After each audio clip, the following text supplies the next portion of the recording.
Digenapinya nubuat Yesaya,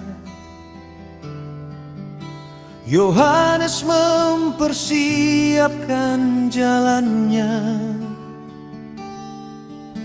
Dia berseru di padang gurun, bertobatlah sebab kerajaan sorga sudah dekat. Bila ku merenungkan hidupku, ku bergelimang di lumpur dosa.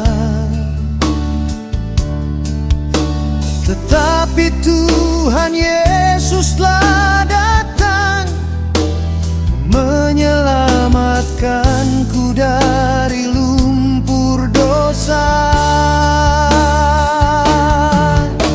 Marilah sambut kedatangannya,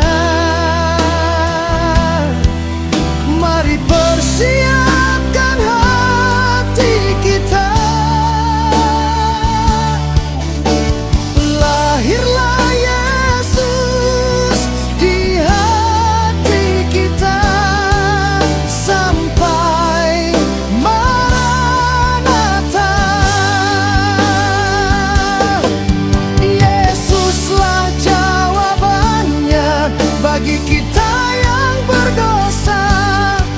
Dia menyucikan dosa kita.